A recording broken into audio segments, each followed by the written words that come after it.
Hi friends, అందరికీ welcome to my channel. నేను eggs తోటి పొంగనాలు వేసి కర్రీ చేస్తున్నానండి. దానికోసమని ముందుగా ఒక 4 ఎగ్స్ తీసుకున్నాను.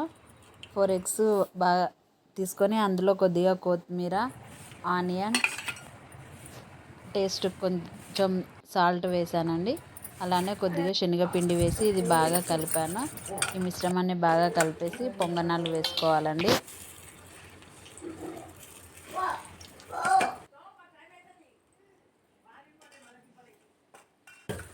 ఇలా వేసిన పొంగనాలను మనం 2 సైడ్స్ కలుపుకోవాలి.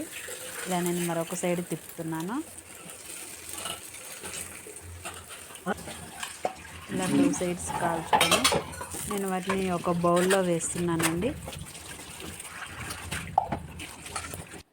చూడండి, ఇవి సాఫ్ట్గా చాలా బాగా వచ్చాయి. ఇప్పుడు నేను కర్రీ కోసం ఒక బౌల్ తీసుకొని అందులో కొద్దిగా ఆయిల్ వేసాను.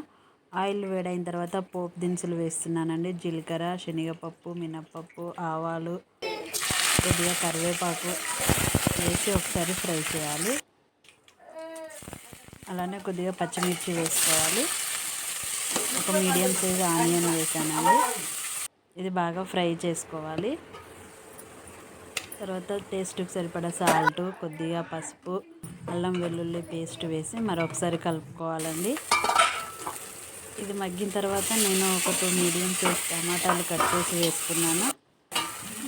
ఇది కూడా మగ్గిన తర్వాత కొద్దిగా కారం వేస్తున్నానండి. నేను కారం వేసేసి మళ్ళీ ఒకసారి కలుపుకోవాలి. ఇది ఫ్రై అయిన తర్వాత నేను వాటర్ వేస్తున్నాను. ఈ వాటర్ వేసేసి కర్రీ మళ్ళీ ఒకసారి మనం మగ్గేంత వరకు ఇలా ఉడకబెట్టుకోండి. ఇప్పుడు అందులో మనం రెడీ చేసి పక్కన పెట్టిన పొంగనాలు ఉన్నాయి కదండి, ఎగ్స్వి, అవి వేసేసి మరొకసారి మూత పెట్టేసి ఉడకనివ్వాలండి. ఇది టేస్ట్ చాలా బాగుంటుంది. అలా కొద్దిసేపు ఉడికిన తర్వాత లాస్ట్లో నేను కొత్తిమీర, ధనియాల పొడి వేసాను. కర్రీ టేస్ట్ అయితే చాలా బాగుందండి. మీరు కూడా ఒకసారి ట్రై చేయండి. ఎలా వచ్చిందో నాకు కామెంట్ చేయండి. ఇది వేడి వేడి అన్నంలో ఇలా ఎగ్ కర్రీ వేసుకొని తింటే సూపర్ అండి. నాకైతే చాలా బాగా నచ్చింది. మీకు ఎలా అనిపించిందో నాకు కామెంట్ చేయండి. Okay, bye friends.